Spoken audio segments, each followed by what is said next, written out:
Bonsoir Marc Auger. Bonsoir. Ça peut être un moment de bonheur gravé dans la mémoire et de ce monsieur et de cette dame. Oui, oui, tout à fait.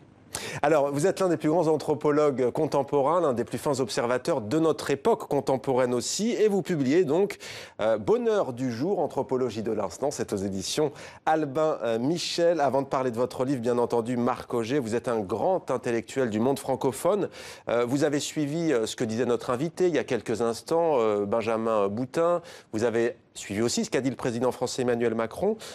Que peut proposer la langue française, selon vous, dans cette époque plutôt tourmentée ? Beaucoup de choses. Et notamment, il y a une tradition de la langue française qui est inscrite dans l'histoire. Et je crois que les idéaux de liberté, de démocratie ont été formulés depuis le XVIIIe siècle fortement par la langue française. Et je crois que c'est un héritage qu'il faut respecter et promouvoir. Et sur deux plans, en respectant la langue, en l'enseignant bien en France même, et en essayant de la diffuser, bien sûr.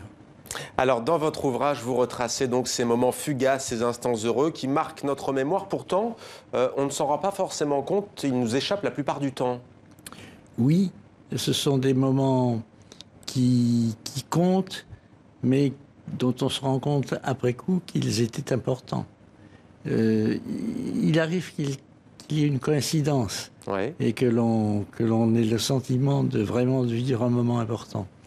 Mais Quand est-ce qu'ils reviennent au fond? Vous le dites dans votre livre, ça peut être par exemple ce qui peut nous arriver à toutes et à tous. Certains qui nous regardent sont peut-être d'ailleurs dans un lit d'hôpital. C'est que par exemple on est hospitalisé, puis finalement on repense à une promenade. C'est quelque chose de banal, mais au fond... Voilà. Et c'est vrai qu'il suffit d'être immobilisé pour penser à l'importance des mouvements auxquels on ne fait pas attention. Une promenade, etc. Alors ça passe aussi par la chanson. Vous écrivez notamment « Mon grand-père était né en 1880 », puisque vous parlez bien entendu beaucoup de vous dans ce livre, et vous dites « J'ai vite eu le sentiment en 1940 que l'histoire se répétait. Mon grand-père chantait, mon père qui l'avait entendu enfant chantait lui aussi, et je reprenais à mon tour, dans l'intimité tranquille des réunions de famille, un certain nombre de refrains dont l'un d'eux aux accents guerriers, je vais le dire, ce refrain aux accents guerriers, vous n'aurez pas l'Alsace et la Lorraine, et malgré vous, nous resterons français. Vous avez pu germaniser la plaine, mais notre cœur, vous ne l'aurez jamais. En quoi, ça pour vous, c'est un instant fugace, mais de bonheur? Eh bien, c'était effectivement un moment de résistance intime dans la famille, n'est-ce pas?